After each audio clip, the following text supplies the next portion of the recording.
Hi, it's Brendan here. Before we start this week's podcast, I wanted to let you know about the return of the internship program at Spiked. We're offering paid placements to aspiring writers, podcasters, and video makers who want to cut their teeth at the finest political magazine in the world. You'll work with Spiked full-time for 6 months in London starting this July. And there's the possibility of more work at the end of it. You can apply for an editorial internship where you'd help us to produce our articles, features, and essays, or an audio-visual internship where you'd help us to produce our videos and podcasts, like this one.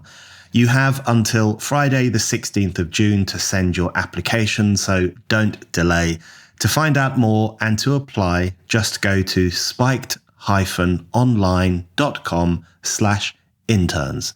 That's spiked-online.com/interns. Hello, welcome back to the Brendan O'Neill Show with me, Brendan O'Neill, and my special guest this week, Michael Lind. Michael, welcome to the show. Thank you for having me. So, Michael, last time you were on the show, we were talking about some of the ideas in your brilliant book, The New Class War. And this time I want to talk to you about your new book, which is published this week, called Hell to Pay: How the Suppression of Wages is Destroying America. This book is brimming with ideas, not only on how we got to the crisis of low pay, where so many Americans are being underpaid, but also in terms of the consequences that this crisis of wages has on people's lives, on society, on demography, on identity. You argue that all those contemporary crises in America are exacerbated, if not caused, by the crisis of wages, the crisis of low pay. So there's a lot to dig into. There's a lot to ask you about. But I wonder if we might kick off with you giving us a brief outline of how bad things have got in relation to the pay that some Americans are receiving for the work they do. Because obviously there's always been an issue of cheap labor. You open the book with a fantastic quote from Frederick Douglass from his 1871 essay, Cheap Labor. So there's always been cheap labor. What has changed over the past few decades, do you think? And what is the situation like right now in terms of the low pay that some Americans are receiving? Well, in the middle of the 20th century, in the United States during the New Deal era that lasted up until the 70s and 80s, under both Republicans and Democrats, and also in the UK and Western Europe, you had what is sometimes called the mid-century settlement. That is, you had strong labor unions. You had fairly limited outsourcing and offshoring, limited immigration. And for the most part, you had the first mass middle class that had been seen in history in the US or UK or Western Europe. During the so-called neoliberal era that begins with on the right with Thatcher and Reagan, but it's continued by center-left figures like Bill Clinton and Tony Blair, we get a completely opposite system. And I described the two systems, the mid-century one and the neoliberal one that followed it. The first one was the living wage social insurance system. Basically, if you worked 40 hours a week in the US or the equivalent in Europe, you weren't poor. And if you were unemployed or retired, social insurance, for the most part based on contributory taxes, like payroll taxes, made sure you weren't poor. During the neoliberal era, we've had the creation in the US of a category called the working poor. In the UK, sometimes it's called the precariat. How numerous are these people? In the United States, about 1 out of every 5 households uses at least one means-tested welfare program, public assistance. And about 70%, the majority of these households, are headed by a full-time worker. So these are not people who are out of the labor market through no fault of their own, depending on government largesse. These are full-time workers who, no matter how hard they work, how many hours they work, they cannot support themselves, much less children or a caregiving spouse. So the official story is, well, this is the result of technology and globalization. There's nothing that can be done about it.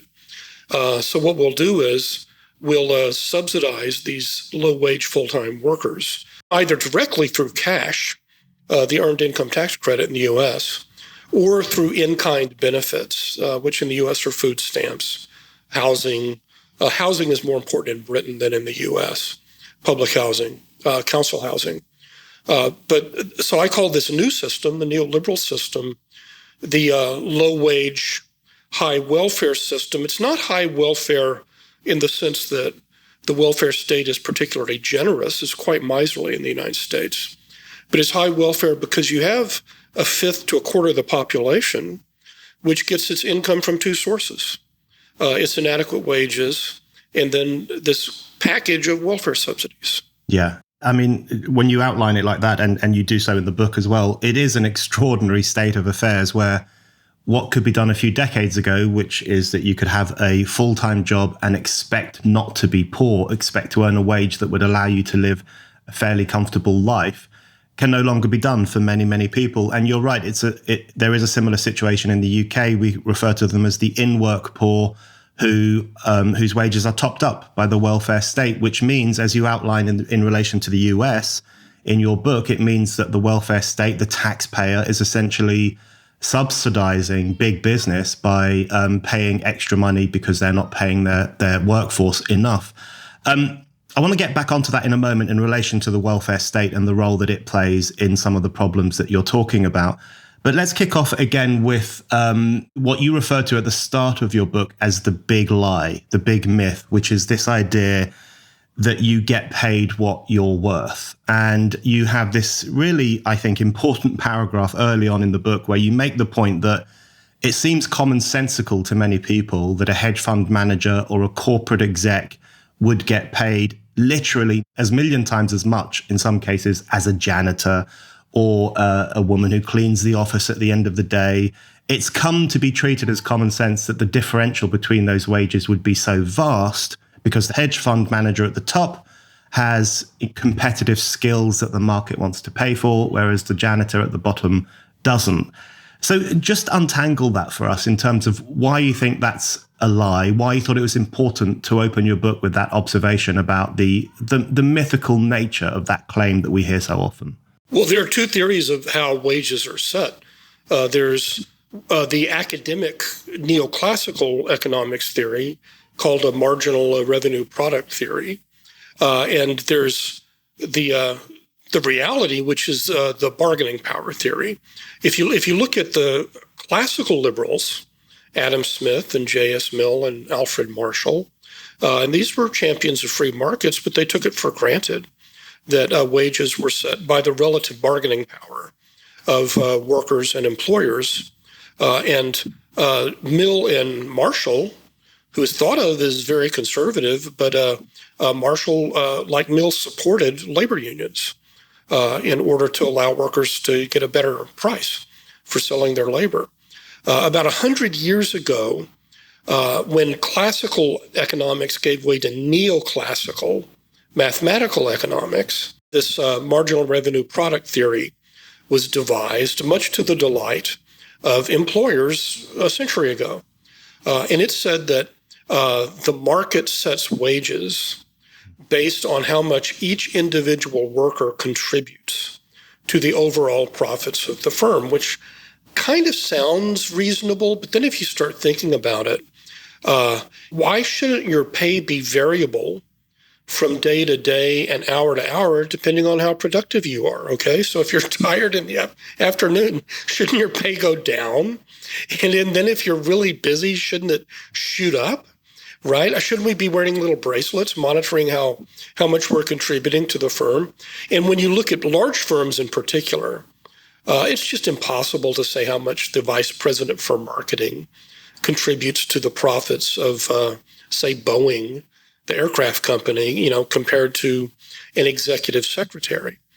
So this is a myth, and it's used to basically justify employers claiming that wages, which in reality reflect the weak bargaining power of labor in the United States. I focus in the U.S., but it's relevant to every country. That this is just some mystical thing, and if you interfere with the labor market, then it will cause mass unemployment, and dogs and cats living together and civilization will collapse and so on. So it's ideology posing as scholarship. Yes, I think that's very well put. And I wanted to ask you about the decline of the bargaining power of the American worker. You touch on this. You have a chapter called The Bad End of the Bargain, and you look at the weakening of private sector trade unions in particular in the United States in recent decades.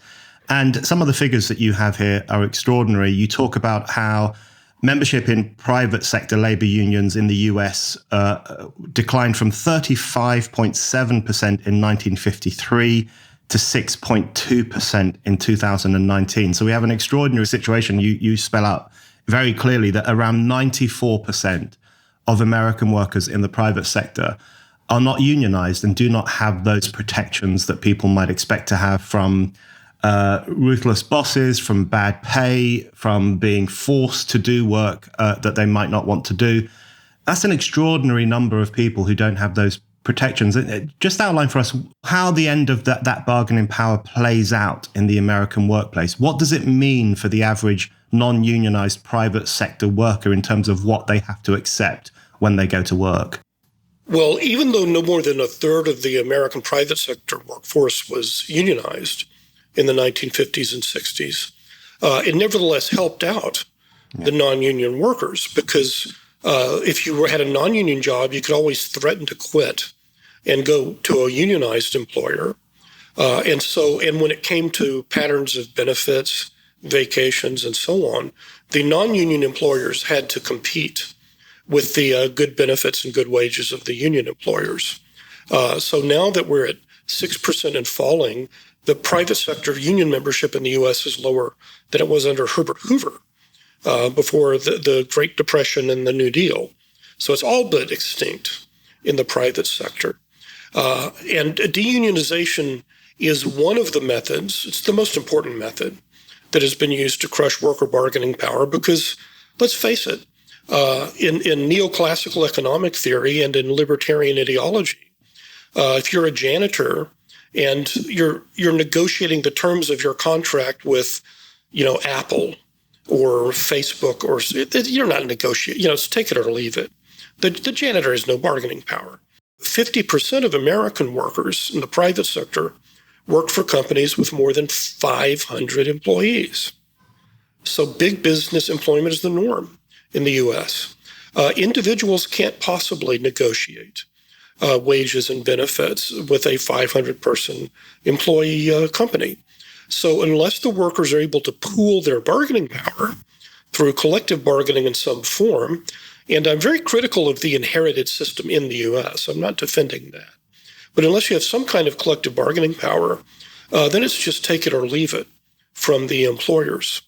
And in addition to crushing the unions, partly through geographic labor arbitrage. So from 1945 all the way up until the end of the Cold War, many American companies moved from pro-union states in the Northeast and Midwest to states with anti-union laws in the South and the Southwest. And that was a half century of geographic labor arbitrage to escape unionization. Then with the end of the Cold War and 2 billion new workers coming into the global labor market, these same companies moved to Mexico and China and Vietnam and so on globally. But it's to escape unionization. It wasn't because, poor campesinos in Mexico, who are working in factories, or farm girls in South China have unique skills. It's just they're cheaper than their American and European counterparts. Right now, everyone's talking about how artificial intelligence is going to change the world.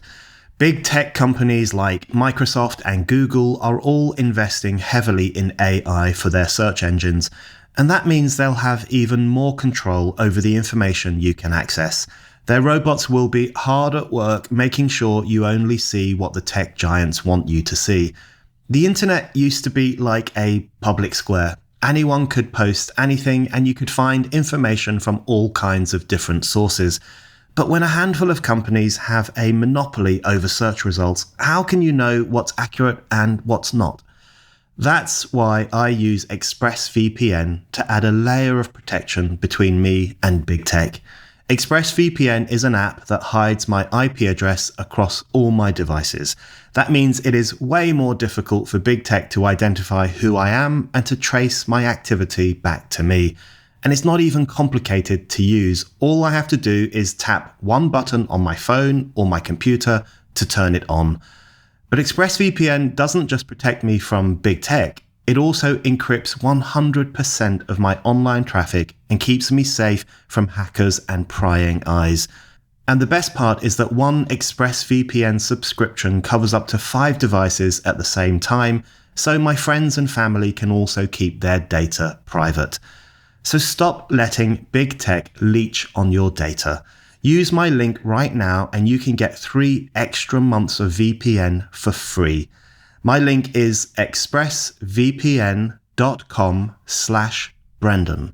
That's expressvpn.com/Brendan. Get protected with VPN rated #1 by CNET, TechRadar, and most importantly, me, by going to expressvpn.com/Brendan. I want to ask you in relation to that, the decline of bargaining power, the decline of unionization amongst American private sector workers. I want to talk to you about the public debate that swirls around that. So not only the fact of it happening in the way that it happened, but also how it's understood in the public realm of political discussion. There's a really interesting part in the book. You talk about the tech industries, and you quote the analysis of some British academics who talked about the Californian ideology. So the Californian ideology is a kind of combination of the freewheeling nature of the hippies and the entrepreneurial zeal of the yuppies. The hippie come yuppie that we're all familiar with from the image of the Silicon Valley hip, rich capitalist operator. And these people are very anti-union, but it often gets hidden behind a gloss of being politically correct in other ways, caring about minorities, supporting Black Lives Matter, making statements about transgenderism, whatever else it might be. So to what extent do you think there is a new form of capitalism? Or rather, I guess a way of putting the question, to what extent do you think the ruthlessness of contemporary capitalism in terms of its destruction of bargaining power and its paying of exceptionally low wages often gets hidden behind a facade that seems politically on message and even quite left-wing? And does that confuse the public understanding and the public discussion about how some workers are suffering in the contemporary workplace? Oh, definitely. The great innovation of neoliberal capitalism, sometimes called woke capitalism, was this image that it's cool and hip and compassionate. So if you go back to the 50s and 60s, companies seem stodgy, right? All of the male workers at IBM had to wear suits and ties, and they had to wear white shirts. Shirts of other colors were not permitted. And so you had the hippie rebellion in the 1960s, and the counterculture was rebelling against the organization man. What happened with the tech revolution, it was initially portrayed as the little David against the giant Goliath, right? You have these brave little startups, Apple and Google and so on, overthrowing these old behemoth corporations like IBM. But of course, successful companies scale up and become behemoths themselves. But they've managed, and a certain amount of bribery is involved, that is through the largesse they throw around to the academy and to think tanks and to the media and politicians. But even though now they're much more like IBM in 1960, these companies try to maintain this image of being cool and being politically enlightened. Race, gender, and class were the trinity in the American left in the 60s and 70s. Class has conveniently dropped out. So it's all race and gender all of the time. But is this a new form of capitalism? No. As I point out in my book, Hell to Pay, the union-busting techniques that are used by Apple and Google and Intel and these other tech corporations and Amazon they're no different from the ones that were used by U.S. Steel or the automobile companies 100 years ago. It's just that their owners, instead of wearing three-piece suits with pocket watches, they have turtlenecks, and they hang out with actors and actresses and presidents. But they're no different in their approach towards labor of anti-labor tycoons like Henry Ford 100 years ago. Let's touch a bit on how boss rule, as you refer to it, and I do love some of that rather old-fashioned language that you use. You don't hear the word boss often enough these days, especially since some on the left, as you say, have abandoned class almost entirely in favor of talking about race and gender and sexuality all the time.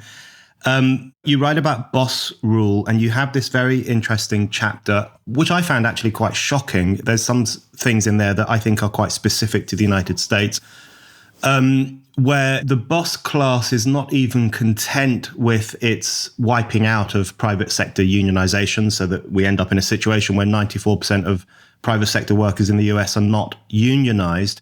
But they want to push even further in terms of weakening the bargaining power of their workforce. And there are some examples in that chapter that I found quite alarming. So, for example, forced arbitration, where workers must sign a document that says they won't sue their employers, but instead will arbitrate through different mechanisms rather than suing them in a court of law, which instantly says to them, listen, you have no way of speaking back, essentially. The unions are gone, and now even the legal road is being closed down to you. And there are other mechanisms too that you describe where the bargaining power has been weakened.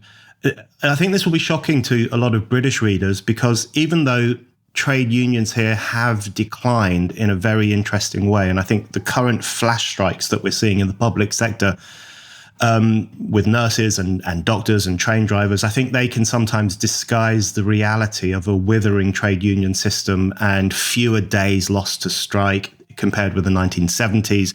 We're seeing a decline in trade unionism here as well, but we haven't quite reached the level of the ruthlessness of boss rule as you describe it in parts of the low-pay workforce in the United States. So could you just speak to us about things like forced arbitration and what that does to the worker in terms of how much it limits his or her ability to speak back in any way at all? Oh, yeah. Well, you're quite right. So the employers, the boss class, and boss, by the way, is a Dutch-American word that was adopted by the American working class in the 1830s because they refused to use the old Anglo-American term master with its overtones of slavery in America. So they borrowed this Dutch word, boss. But the boss class, as I call it, they have all kinds of ways to weaken the bargaining power, even of the single individual who's totally bereft of any union support. And the forced arbitration is one. Another is the non-compete clause, buried in these clauses that the employers force workers to sign, often are promises that you will not compete with any of the company's rivals. Well, if you can't threaten to quit if you're mistreated and go to work for the rival company, then you really have very little bargaining power. And then finally, there are illegal but widely practiced things like no-poach agreements, where the executives of firms in an industry get together and they say, we will not lure away your employees if you don't lure away ours. And it's kind of the flip side of the non-compete. It makes sure that workers cannot get firms competing for the workers' personal services. And the no-poach thing is so insidious. It started out in Silicon Valley. Firms like Apple and Google and Pixar and many others had to pay serious sums of money. Although they're so rich, it's just kind of a slap on the wrist for them, for no poaches with their engineers and computer scientists and so on, to minimize their bargaining power and thus their ability to ask for higher wages. This spread to fast food in the United States. So you had these secret agreements that were illegal but widespread among fast food restaurants like McDonald's and Wendy's and so on. So if you were paid the minimum wage at Wendy's and you quit and then you went to McDonald's, they wouldn't hire you because you were on a secret blacklist that the employers had put together in order to keep wages low and worker bargaining power weak.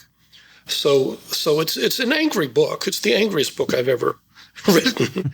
But I think if you learn, as I did in researching it, all of these ways that these companies just pulverize the ability of people to ask for higher wages and better vacations and benefits, then it should make you angry. And I should say the U.S. is by far the worst in the Western world. So you've had similar trends in Britain and in Western Europe. But the U.S. had the bloodiest labor conflict in the 19th and early 20th centuries. And it has the most absolutely ruthless suppression of working class people since the 1980s and 1990s. It is an angry book, a justifiably angry book, I think. And as I say, I recognize a lot of the trends that you're talking about, even here in the European context. But there are parts of it where I think, God, the American boss class is incredibly ruthless, even in comparison to the British boss class, who are hardly paragons of virtue themselves. Okay, another way in which the American worker's wage is kept low, dangerously low, is through the offshoring of work and also through the weaponization of immigration. And I thought your chapters on those two things were very interesting. I'll come on to the immigration thing in a minute, because I think that takes a bit of care in terms of really working out the impact that the use of immigration has on the American worker's wage.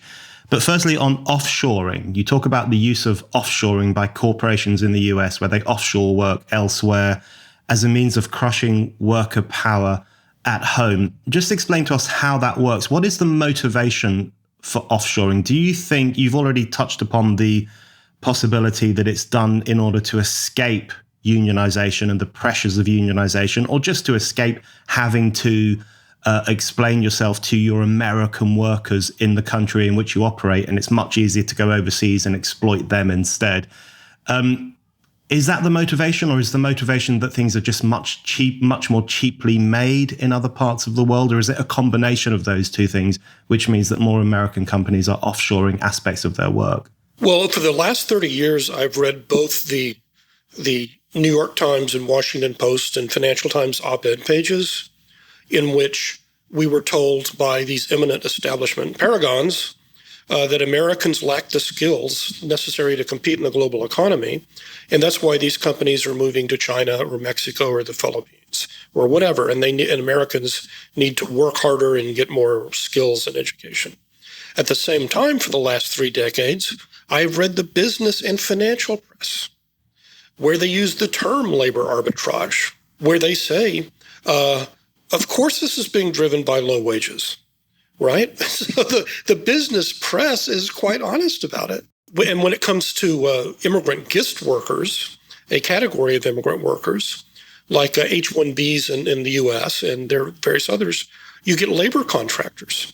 If I understand it correctly, Prime Minister Sunak's father-in-law, his company was involved in this Indian labor contracting system, right? Yeah. This is indentured servitude. This is like a centuries-old form of labor exploitation, where you can only work in the country for the company that sponsors you. So there you have, even if you're fairly well paid, as some indentured servant professionals are, so-called guest workers, you have no bargaining power at all. I mean, you're literally bound labor. It's like serfdom. You cannot quit your employer without leaving the country. And the most fundamental right of workers is the ability to quit your job without being deported, right? The other thing that there's a total disconnect between the neoliberal establishment press and scholarship on immigration. So if you read, the FT and the New York Times and Washington Post, columnists and pundits, they say studies have shown that immigration does not suppress wages. I've read all the studies. The vast majority of them show that they do suppress wages for those who compete with the immigrants with low levels of education. That's the National Academies of Sciences in the United States. The gold standard has two reports, 1996 and 2016. They say it suppresses wages for less educated workers who compete with less educated immigrants.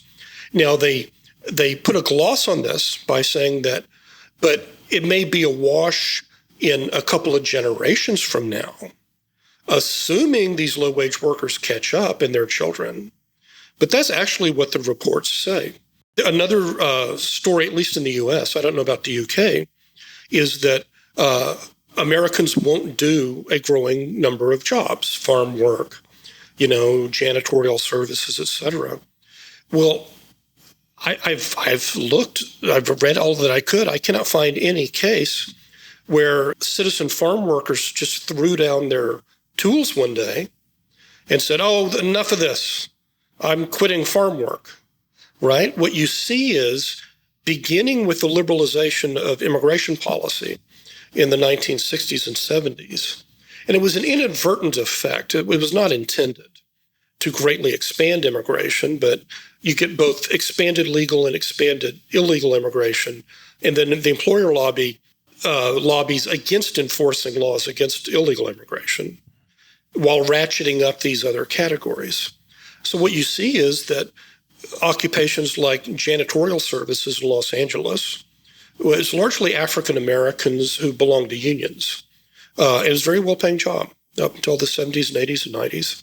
The growing number of illegal immigrant workers from Mexico and Central America who were used to replace them and to destroy the unions. And the same is true of the United Farm Workers, led by the great Mexican-American labor organizer Cesar Chavez. The employers used illegal immigration to destroy that union. And today, half of all American farm workers are illegal immigrants from Latin America. The other half are largely similar from Latin Americans who are legal either as guest workers or as they came in as relatives of a U.S. citizen. And I'm by no means against immigration. I mean, we should have a generous refugee policy. We should have skilled immigrants. There's no big backlash against professors and, orchestra conductors and so on. But if we have 1 out of 5 or 1 out of 4 Americans, including naturalized citizens who are foreign-born, if they're dependent on food stamps and housing vouchers and the earned income tax credit to get along, why are we importing millions of poor people every year, legally or illegally? Makes no sense. It's such an interesting discussion, and I've kind of changed my mind on it in different ways over the years. Some of the things that you've just talked about there, and which you also discuss in your book, where you talk about immigration as a labor economics question and not just an anti-racist social justice question. And you say that in treating it as a labor economics question, you're violating one of the great taboos of the modern era, which is that immigration can only be talked about and only be thought about as an anti-racist issue, as a social justice issue. Some of that, what you described there, was really brought home to me after the vote for Brexit in the UK in 2016, when we had people from the overclass, as you refer to this group, we had people from the overclass openly saying things like, well, who will make my morning coffee in Pret-a-Manger? Right. I mean, someone literally said that on television. It was quite shocking. But there was an undertone to a lot of the discussion, which was, well, where will I get my au pair from now? If I can't get a cheap person from Eastern Europe, who will make my sandwiches when I go to my well-paid job? And pick them up in the morning. That was a real part of the discussion, and it really brought home to me how central a liberal approach to immigration was to that overclass of people who benefit from globalization in a way that ordinary working people often do not. But I wanted to ask you, following on from that, you will know, and you touch upon this in the book a lot, the problem with the offshoring discussion, where corporations offshore lots of their work elsewhere where it's more cheaply done. And the problem with the immigration discussion, where people like you talk about its economic impact on working Americans. These two things are presented as great humanitarian initiatives. So you talk about in the book, in relation to offshoring, you quote Paul Krugman, for example, from 1997, where he wrote a piece called In Praise of Cheap Labor, where he presented offshoring as having benefits for workers overseas because, and I've heard other people say, the only thing worse than being exploited by capitalism is not being exploited by capitalism. And that's an argument we often hear in relation to Western corporations' exploitation of third world workers. And then immigration is continually presented as a humanitarian question only. You're not allowed to talk about its economic consequences. How much of a problem do you think that humanitarian gloss is? And is that another way in which the overclass and the capitalist class misuse or misappropriate progressive language to disguise what is often actually quite a ruthless development? Well, before I answer that, let me say that, in fact, offshoring did not lead directly or even indirectly to the development of China, South Korea, Taiwan, and so on. There you had strong developmental states which engaged in selective protectionism, in rural land reform, in educational programs. These are very powerful economic nationalist societies. And they selectively allowed some foreign direct investment in order to transfer money and skills to Japan, South Korea, not so much Japan, which was very protectionist, or South Korea, but more Taiwan and Singapore and China. But they used this money and they used the training from Western corporations to build up their own national rivals to those corporations. So it's very short-sighted on the part of Western capitalists to basically create their successors. But it was not trickled down by any means. And the argument that we're helping out individual immigrants who are coming from poor countries and getting jobs in the U.S. or Europe, even if it's true, well, it is true in the case of those individuals. There is no doubt they're better off than they were in Nigeria or in Venezuela or Poland, in the case of the UK. But the claim that the remittances that they pay to their families and their bank accounts in their home countries will lead to development is completely false. As I demonstrate in the book, even countries like Mexico, only about 3% of their GDP comes from money sent back home by an enormous number of Mexican immigrants living in the U.S. So there's no factual basis to the claim that offshoring was a favor that lifted millions of Chinese out of poverty, or that it's lifting, helping to develop Mexico or other source countries of immigrants. What it does is it soothes the conscience of the ruling class in the U.S. and Europe. I don't think this is propaganda directed at the working class, because the working class knows better, right? They're competing with immigrants, or their towns have been destroyed when the factory was shut down and offshored. But I think the ruling class wants to believe that it is benevolent. They don't want to think that, they're hand-rubbing, mustache-twirling villains. So I think it's a kind of false consciousness, ironically, on the part of the elites. And like you, countless times I've heard someone saying that, how benevolent they are to pay their immigrant nanny off the books less than the minimum wage. And that this is some kind of, well, if this is really benevolent, why aren't you paying her Social Security payroll tax, which you're legally bound to do, but none of the employers of nannies do in the United States? Why are you paying poverty wages in the black market, right? If you're this great, enlightened, altruistic, progressive person, So the servant question, as they used to call it in Britain and the U.S., that essentially vanished in the middle of the 20th century. So having servants was the mark of middle-class status in the United States, as it was in Britain before the New Deal. From the 1930s up until the 1970s, and I was born in 1962, people didn't have servants, even affluent professionals. You would see on TV that some rich people somewhere had maids and butlers and so on. But so even a bank vice president in Austin, Texas, where I grew up, would not have teams of low-wage workers as gardeners. He would show off. It was always a he, his affluence by riding a fancy high-tech 1970s lawnmower, right? So my generation, thanks to this flood of low-wage immigration that really accelerated in the 70s and 80s, both legal and illegal, it's like the Raj in British India. I mean, you have nannies, you have maids, you have gardeners, you have chauffeurs, and our parents and grandparents would be astonished by how cheap servants are. Yeah, I think I've said it before that one of the things that startles me most when I go to New York City, especially to Manhattan, is that during the day you will very often see young white kids being brought around and looked after by non-white women. Yeah, it's like the old South. Yeah, and you see it all the time, and it's extraordinary. And we have a similar situation in the UK, although lots of au pairs here tend to come from Europe. They are white as well, so it's a different situation, but similar in other ways.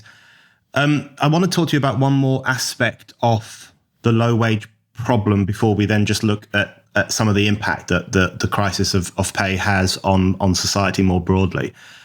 You mentioned there protectionism in relation to Japan and other East Asian economies, some of which are highly protectionist. But I want to talk to you now about a different kind of protectionism that you talk about in the book, or you refer to it as a form of protectionism within the US itself, which is the protectionism that individuals employ in terms of getting the credentials you now need in order to make a living that means you won't be poor.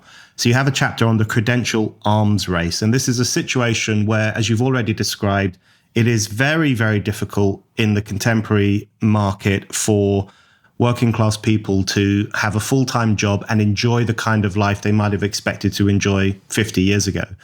And lots of professions are now closed off to only people who have got the right university diploma or the right occupational license, various credentials that they need in order to get those jobs that do pay enough money to have a fairly comfortable life. And you refer to that as the credential arms race. Now, of course, that's a very unfair system from the get-go, because in order to go to university for a number of years and get that diploma or get that degree, you have to have time, you have to have money, you have to have resources. So it's instantly shut off to a significant section of society. How important do you think the credential arms race is in terms of further exacerbating the crisis of pay in the workforce, but also in creating this new graduate elite as well, whose vested interest, I guess, once they leave university and enter the better workforce, is that they then become convinced that there is something to celebrate about the credential arms race rather than to see it as a problem? Well, there are actually two credential arms races, as I point out in Hell to Pay. There's the university credential, the diploma, and there's occupational licensing, which has taken off like crazy in the U.S. It's at the state level mostly. But things that used to be done by anybody, like being a florist and arranging flowers, you have to have, months of education and all of that.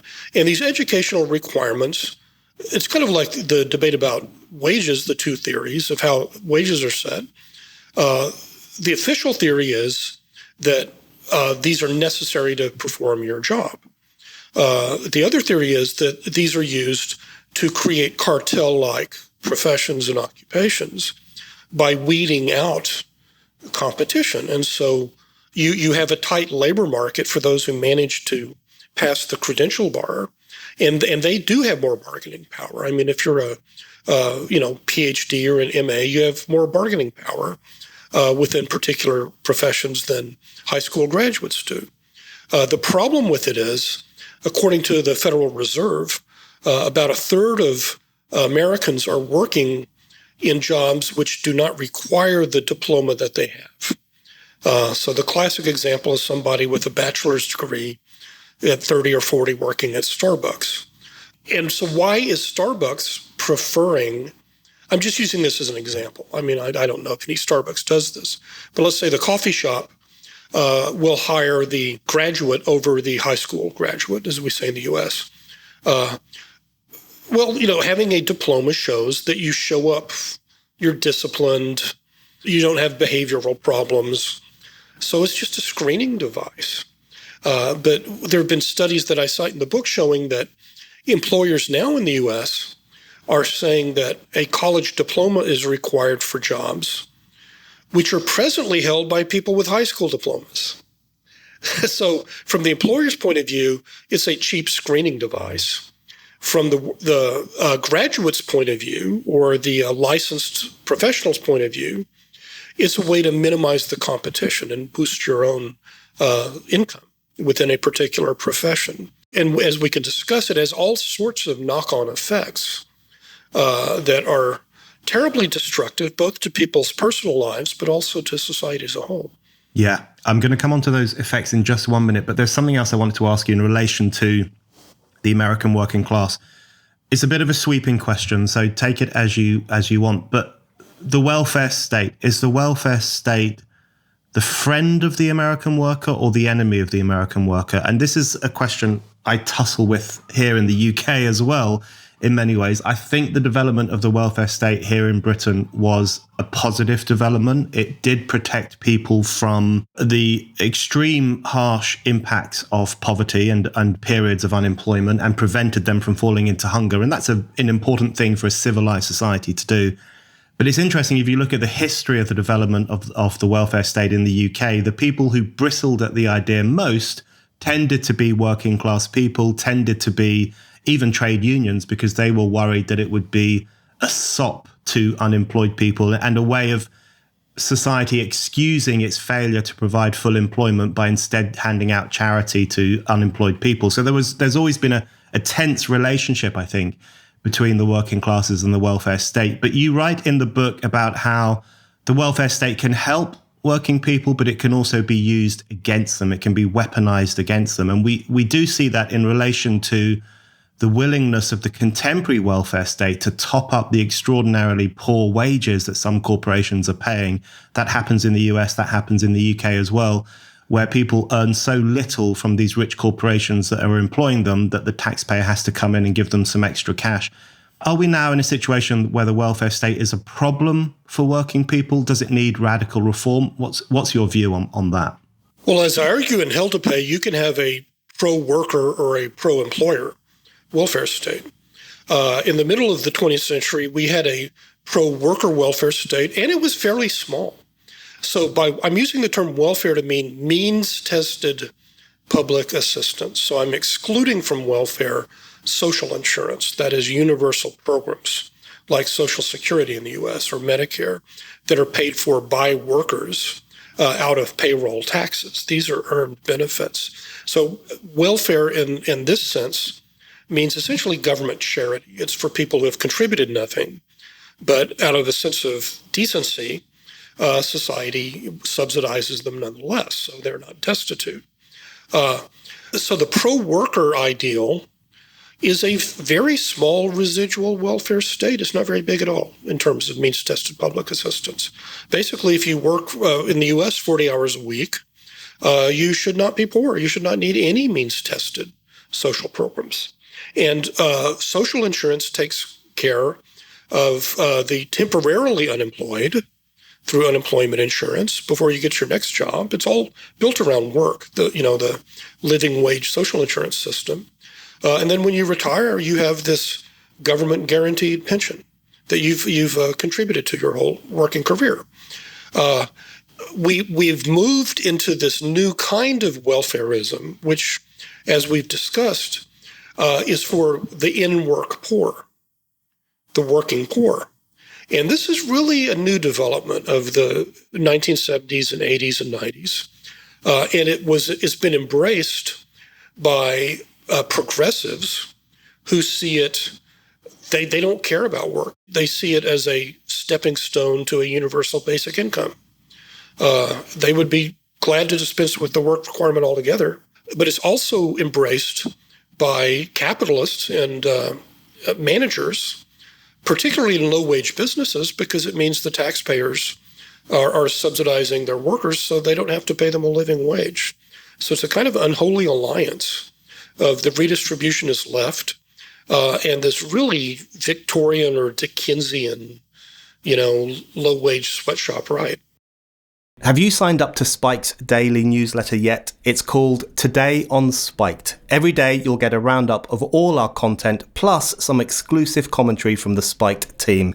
So, to never miss a thing on Spiked, go to spiked-online.com/newsletters and sign up to Today on Spiked. Yeah, that's very well put. That's a good line. Right, let's talk about the impact that all the things that you've just been talking about, and which you talk about in extraordinary depth in this very important new book of yours. Let's talk about the impact that this has on American society and American culture. And what you argue in the book centrally is that there are 5 crises that make up the contemporary American crisis. There's a demographic crisis, there's a social crisis, there's an identity crisis, and there's a political crisis. And those 4 are all exacerbated and worsened, and in some ways caused by the 5th crisis, which is the economic crisis and the crisis of low pay, the weakening of working class people, the mistreatment of significant sections of the workforce, and the knock-on consequences that has. And you talk in depth about those consequences. And there's one that I wanted just to kick off with, which is the demographic issue and the way in which the crisis of low pay, the crisis of pay in generally, impacts on the formation of families and the creation of new life, essentially, and the willingness of people to marry, to cohabit, to commit, to have children. And you talk about how the marital and reproductive behavior of different classes in society has always been shaped by economic questions and the questions of how much clout they have in terms of earning and how secure they feel economically. So what is the consequence of the things you've just been talking about? What have those consequences been for demography, for marriage, for family formation in the US? Well, I argue that as a result of the low wages at the bottom and economic insecurity, you have 2 macro social trends. One is collapsing fertility. The other is rising illegitimacy, divided by class lines, however. So let's start with the first one. It's the so-called marriage gap. Now, back in the 1990s, the conservatives in the U.S., and I think in Britain too, probably Thatcherites, thought we have these traditional family values, married for life, working class couples, and then you have all of these Hollywood divorcees, and they're setting a bad example.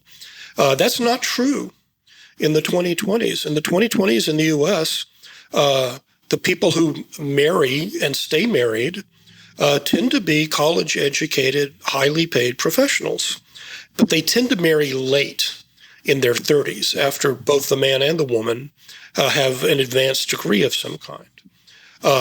So where you see rising illegitimacy rates, and it's a supermajority among African Americans, it's about 50% among Hispanic Americans, and about 30% among non-Hispanic whites born out of wedlock, it's in the working class.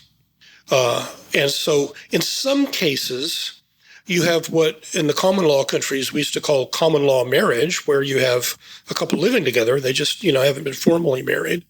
But we have rising numbers of single female-headed families in all races in the low-income groups. And this should not be a surprise. If you go back to the first part of the 20th century in the U.S. and the 19th century, desertion and fatherlessness and illegitimacy were commonplace in the white working class, as well as others in the U.S., and I think in the U.K. as well. One of the luxuries of high wages for workers after World War II was this period of the so-called traditional family was not, in fact, traditional for the working class, right? To think of Eliza Doolittle in My Fair Lady, right? And her, apparently the product of an unwed mother, with the father who had deserted her. So that was the norm. And so in that sense, we're going back to the norm where marriage is a luxury of the affluent. So working class people of all races in the U.S. still have kids, but they have fewer kids than they would have because a lot of them have no partners in marriage or out. They're completely single, often not by choice. Marriage is the best indicator of fertility in the U.S. That is, if you're married, you're much more likely to have kids. The problem is, since marriage is deferred by the credential arms race into the 30s, biology takes its toll. And we see this pattern, which I mentioned, that is Americans, and there's similar studies in Europe as well. They say they want 2 or more children. It's just, they don't want 8 children. They don't want 6 children. But in the Western countries, they generally want 2 or 3 children. And they end up with 1, right? Because they just had kids too late, whether they were married or not. And that causes demographic implosion, which either you're going to have massive pronatal programs, and Hungary is trying this, Sweden tried it. You can raise fertility a little bit, but it's very expensive to get a slight uptick in fertility. Or in order to maintain the same population level, you have to have ever-growing share of the population has to be foreign-born, which creates, political and cultural and economic problems of its own. Yeah, and another frustrating element of what you've just described is it's another good example of where so-called progressive public discourse molds itself around the things you've just described and the conditions you've just described and represents that problematic reality as something positive. So something that we get in amongst the overclass left here in the UK all the time is the idea that single parent families are just as good as 2-parent families. Who are we to judge?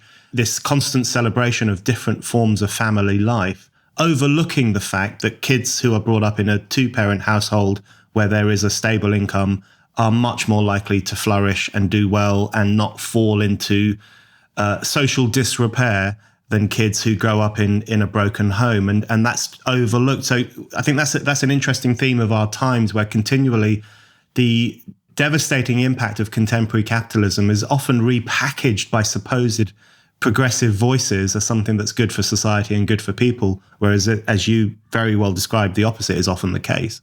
Well, a perfect example was provided by the Obama and Biden campaigns.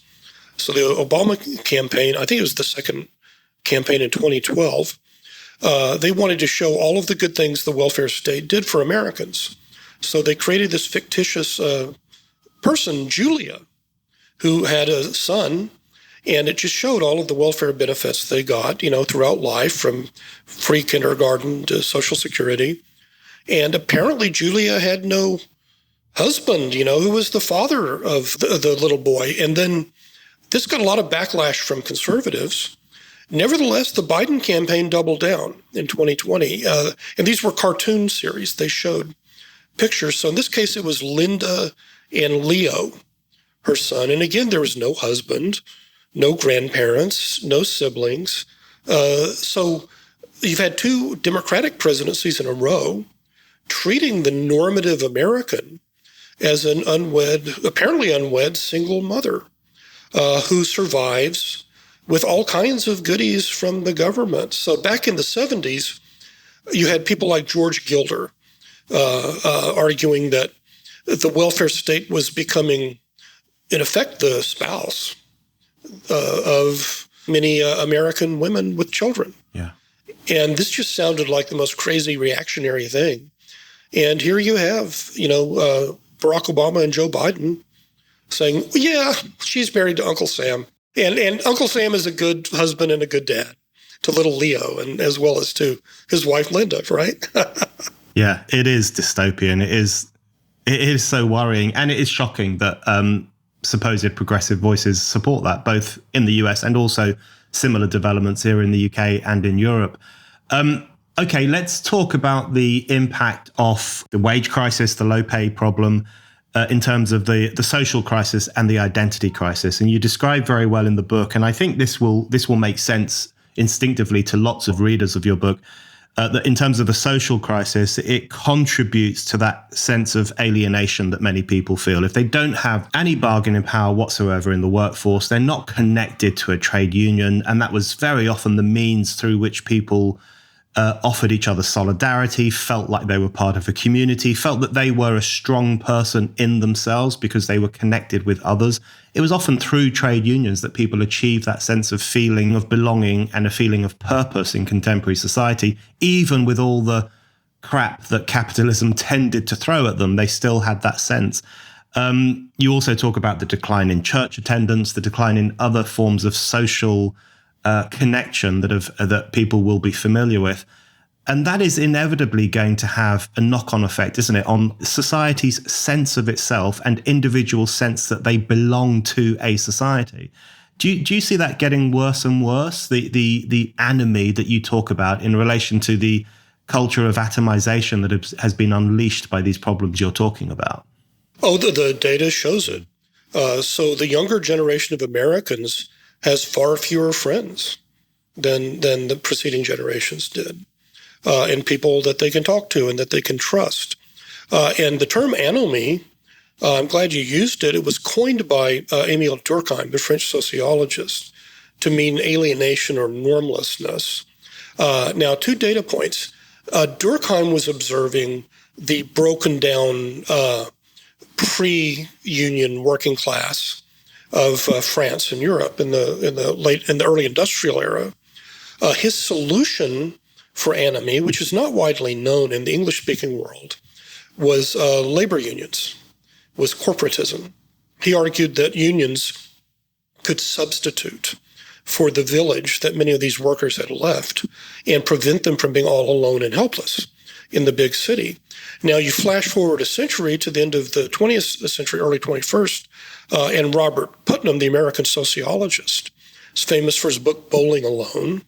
The decline of bowling leagues is a symbol of anomie in the U.S. But what a lot of people overlook is a lot of these bowling leagues were union organized. So the 2 mass membership organizations that were important for connecting working class people to others, particularly in big cities, were trade unions, and they were churches and religious congregations of various kinds. And both of those the trade unions are almost extinct in the private sector in the U.S. The U.S. is becoming unchurched rapidly, and this is essentially about a generation or 2 behind Britain and Western Europe. In terms of religious belief, that may be a wash. One of the functions of religion comes from religare. It means to bind. It's a form of socialization. And when it vanishes, surfing the web, right, and clicking through cable channels is not much of a substitute for human contact. And certainly in an employer-dominated environment, you really can't, have lots of friendships because they may turn on you at any moment. And in the United States in particular with HR, right, with the human resources commissar who works for the boss. So one thing you're taught in all American businesses now is if there's any interpersonal conflict, any problems, you take the problem to HR, take it to human resources. HR is the hatchet man or hatchet woman of the boss, right? Yeah. In unionized workplaces, you had shop stewards who would represent you, but HR represents the owners and the managers against you. So, you'd be very foolish to have, deep friendships, and particularly in the age of political correctness and wokeness, where if you make an off-color joke or, you use the wrong term, you can be denounced by the rival who wants your corner office to HR and fired. I'm so glad you said that about HR. I've never understood this idea that HR is the friend of the working person, because it's so clearly not the case. And you touch upon one of the reasons it's never been the case, but you touch on one of the reasons it's particularly not the case today, which is through the encroachment of identity politics into the workplace, or rather the embrace, I would say, of identity politics by the capitalist class, often as a mechanism for reprimanding the workforce and controlling the workforce. And one thing I want to put to you is that, because you talk about the identity crisis as well, it does feel to me that there's a bit of a pincer movement at the moment, which has really got a stranglehold on working class people. So on one side, you have the boss class who are saying, look, embrace globalization, embrace this flexibility, as they call it, or precariat living, as others would refer to it, which really is a way of drawing people away from the unionization they might once have enjoyed into a direct relationship with the boss, in which, of course, the boss has far more power and influence over their lives. So you have that alienating dynamic on one side. And then on the other side, you have the so-called left, or what passes for the left in 21st century Western society, who are saying, look, identity politics is the way forward. Obsess over race, obsess over gender. Class is no longer important. And in fact, if you talk about the needs of the working classes, especially the white working class, in any given discussion, they will refer to that as a racist dog whistle, economic nationalism. What is wrong with you? How can you talk about issues like this? So there's this kind of pincer movement where both sides are continually dragging working people away from the social connections and the protective connections they might once have enjoyed with their fellow workers. And one of the means through which that is done is through identity politics in the workplace, and particularly in the US context, the weaponization, I would say, of racial identity politics as a means of controlling workers. And you do touch on the fact that race has become one of the credentials through which people can advance in certain situations and through which other people cannot advance. And certainly if we look at the Robin DiAngelo phenomenon, for example, she's the favorite author, as far as I can see, of many members of the corporate elite, all of whom seem to have her books on their shelves. You have these kind of anti-whiteness workshops in certain workplaces, or certainly new forms of race management, which seem designed to separate workers from each other and to isolate them further. So you can talk a little bit about the role that identity politics plays in the 21st century workplace and why it might be a problem. Well, there are two elements of it. One is from the employer's perspective. The other is from the point of view of individual workers. So from the employer's perspective, identity politics is just manifestly divide and rule. So as I document in my book, Hell to Pay, you have corporations, which at the same time they're paying law firms to bust unionization efforts. They're dividing their workers into so-called voluntary affinity groups along racial lines, right? So on the one hand, all of the workers are brought for what are called captive meetings, where they're told that the company will go bankrupt if they join a union and they'll all lose their jobs. And then in the next all-staff meeting, they're told, well, sort yourselves out by race. So we'll have, and the American racial categories are absurd. For example, one of them is Asian and Pacific Islander, that lumps together Indians, Chinese, Hawaiian. These were all made up in the 1970s, but they have become Soviet nationalities in a sense. They're just these meaningless bureaucratic fake identities. But so they say, okay, well, divide into affinity groups. We'll have all of the non-Hispanic whites there, all of the Hispanics here, all of the African Americans there, all of the Asian and Pacific Islanders there. And then talk about if you're not a non-Hispanic white, an absurd term, by the way, for people in Europe. So for example, I'm technically a non-Hispanic white because I'm white, but I'm not Hispanic, right? So that's what defines me. This is my essence.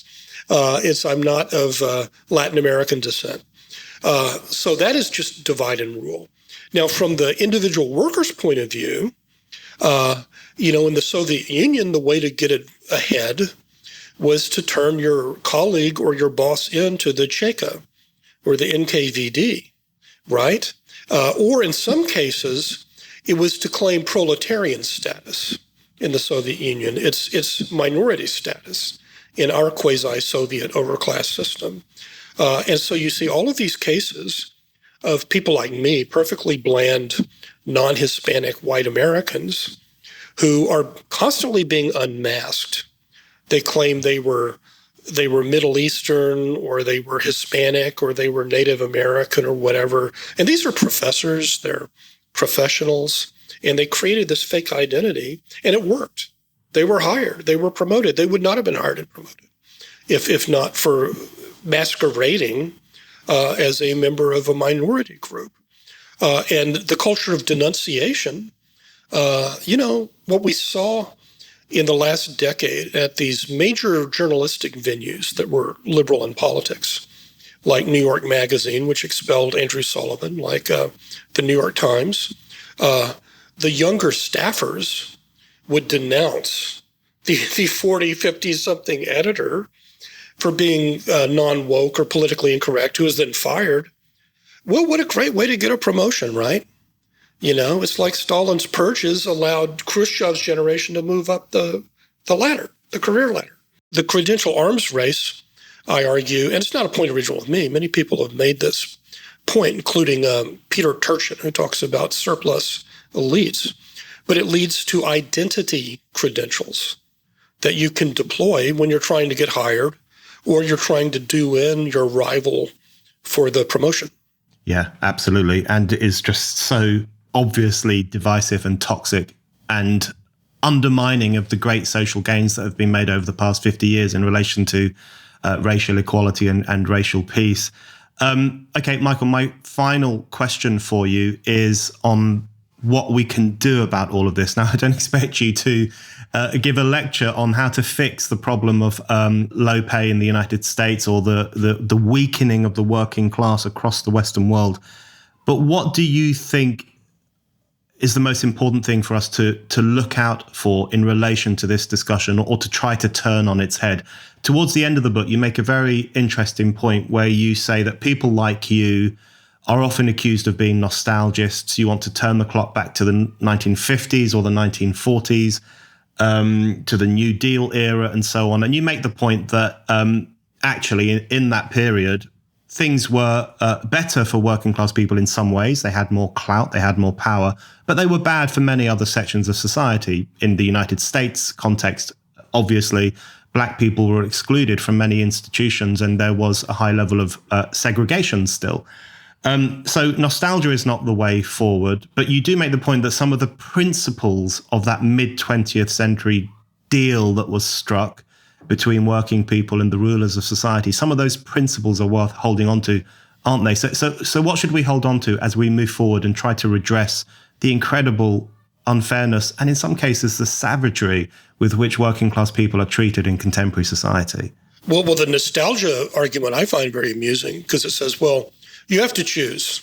You can have high wages and homophobia, or you can have gay rights and poverty and wage. Like, well, why not have gay rights and high wages, right? Or feminism or whatever. Well, look, the industrial era in Britain, the first industrial country, and then the Western world, is like 150, 200 years old. And it's been in three periods. And in the first period, up until about World War II, and then in the third period, from the 80s and 90s to the present, we've seen, low wages and insecure jobs and weak worker power and all kinds of social pathologies that causes. So we only have one example of a mass middle class and a prosperous, secure working class and family formation of people, when they get out of primary education. So why not come up with a version of that without all of the baggage that was accompanied it at the time, including racial and gender discrimination? So when it comes to actual practical remedies, I'm fairly realistic, I think. I argue that the problem is more acute in some professions and some trades than others. So professionals, they're not doing that badly. We can change contract laws so they have more bargaining power without having non-competes and no poaching clauses. But they're not a priority. Large-scale manufacturing and infrastructure industries are already somewhat unionized. And I argue for the U.S. to adopt what many European countries have, which is national sectoral bargaining, multi-employer bargaining, which makes it easier for workers.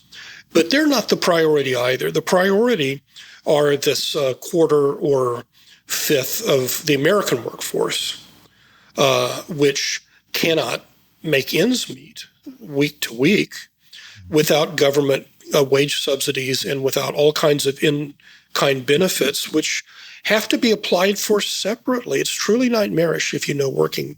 For the food stamps, it's one application. The housing voucher, it's a totally separate bureaucracy, totally separate means test. It's a nightmare. So the thing we should do immediately is bring back an old British institution that was copied in the rest of the English-speaking world, the Wage Board. And I point out that the young Winston Churchill in the 1900s introduced the first wage board legislation in the U.S. What happens is you don't even go through the process of unionization for the worst off workers. The government appoints a representative of employers, all the employers in a low-wage field, a representative of the workers, maybe a government representative, and you just set minimum standards and benefits for that field. So I think we need to clean up this poorest fifth or quarter, and then over time, we can move towards strengthening the working power of other wage earners. Michael, thank you very much. Thank you.